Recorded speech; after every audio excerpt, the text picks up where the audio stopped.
Thor, Love and Thunder, original English title, Thor, Love and Thunder, is an American superhero film based on the Marvel Comics character of the same name. This is the sequel to Thor, Ragnarok, 2017, which will also be the 29th film in the Marvel Cinematic Universe, MCU. The film is produced by Marvel Studios and released by Walt Disney in 2022. The film is directed by Taika Waititi and written by Jennifer Kaytin Robinson.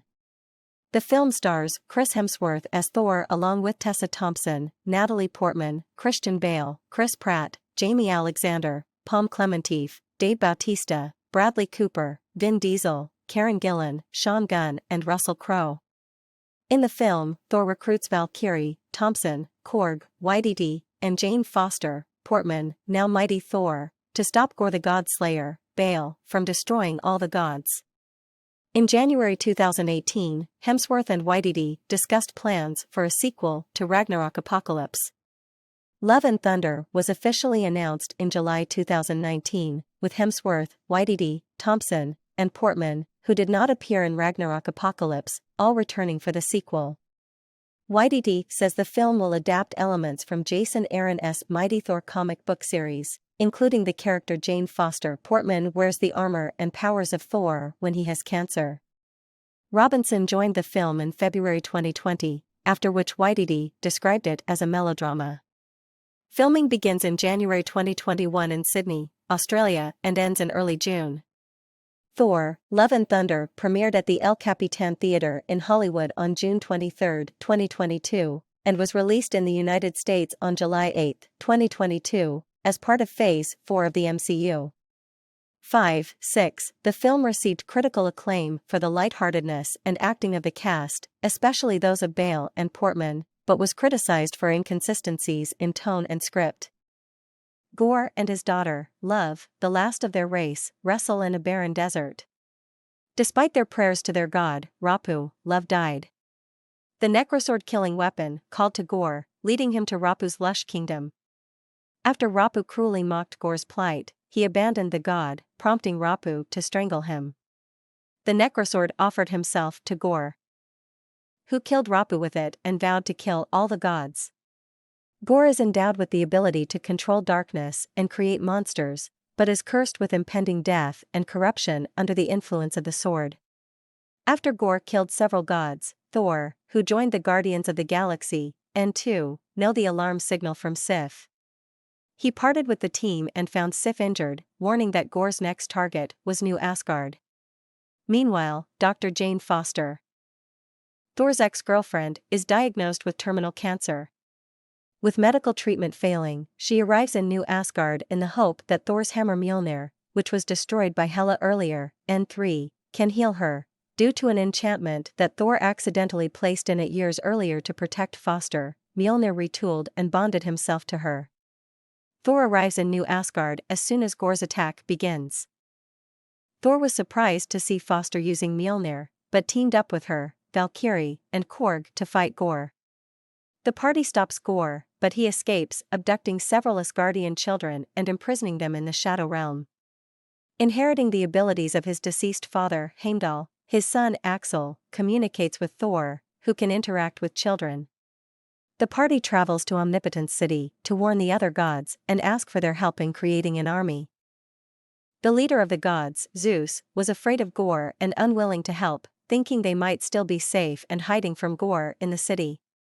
Zeus orders the group to be arrested to prevent them from revealing the location of the city to Gorr. When Zeus wounded Korg, Thor stabbed Zeus to death with his own lightning bolt that the Valkyrie had stolen before they escaped. As the journey continues, Thor and Foster rekindle their romance and Foster reveals her illness. The party arrives in the Shadow Realm but is unable to locate the children. Foster sees ancient drawings depicting Stormbreaker as a way to summon Bifrost into eternity and deduces a trap devised by Gorr. She throws Stormbreaker away to prevent Gorr from reaching it. However, Gorr overpowered the group and threatened to kill Foster, forcing Thor to summon it back. In the ensuing battle, Gorr mortally wounded Valkyrie. The party returns to Earth and Gorr steals Stormbreaker, draining her full health every time she uses Mjolnir. Foster is warned that using it again could kill her. Thor convinces Foster to let him fight Gore alone while she recovers. Thor finds the kidnapped children at Eternity's temple and, using Zeus' lightning blade, infuse them with their powers to fight Gore's monsters while fighting Gore. When Foster senses that Gore is about to kill Thor, she joins the battle with Mjolnir to save him. They destroy the Necrosword, freeing Gore from its influence, but the three are transported into the realm of Eternity. When Gore was ready to grant his wish, Thor begged Gore to revive his daughter instead of destroying the gods. Thor then let Gore make his decisions and cared for Foster, who succumbed to her illness and died in his arms. Moved by their sight, Gore wishes Eternity to revive love, which it bestowed. When Gore died from the curse, he asked Thor to take care of love. In a mid-credits scene, back in Omnipotence City, the recuperating Zeus sent his son Hercules to kill Thor. In a post-credits scene, Foster arrives at the gate of Valhalla, where Heimdall greets her. Thor, Love and Thunder premiered at the El Capitan Theater in Hollywood on June 23, 2022. It was theatrically released in Australia on July 6, 2022, and in the United Kingdom, Ireland and New Zealand on July 7, and in the United States on July 8, 2022, in 4DX, RealD 3D, IMAX, ScreenX, and Dolby Cinema formats. It was previously set for release on November 5, 2021, but was delayed to February 18, 2022, due to the COVID-19 pandemic.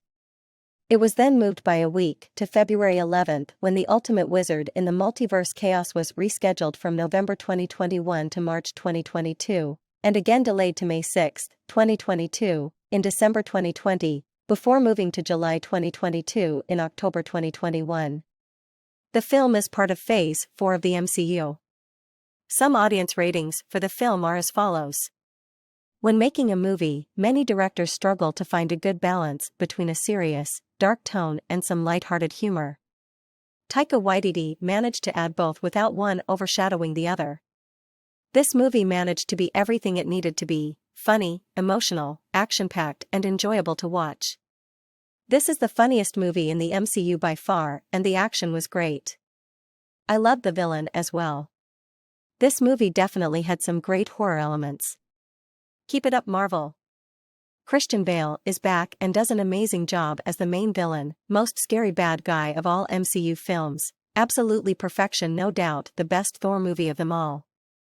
I feel as though a lot of people take the movie too serious, because it's an MCU movie, although with this, the pacing was great, it didn't bring in unnecessary storylines, and it was hilarious. Tonally, it may have not met some people's expectations, but where else are you supposed to go with a thunder-controlling god? Fantastic villain with Christian Bale also. Brilliant follow-up to Ragnarok.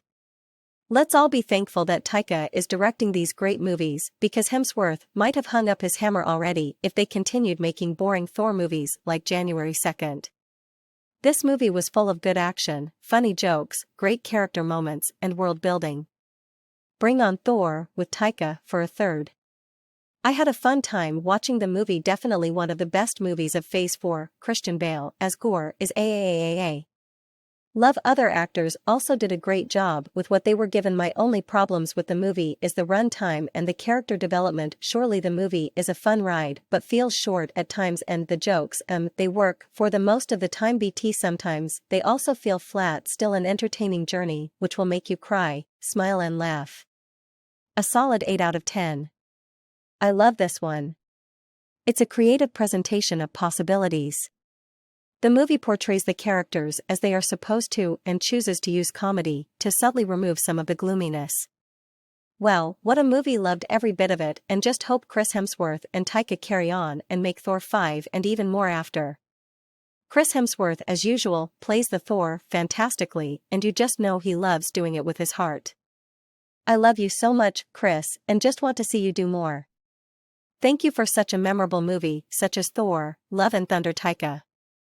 What is your opinion about the movie? Please leave it in the comment section. Bye bye, and see you again.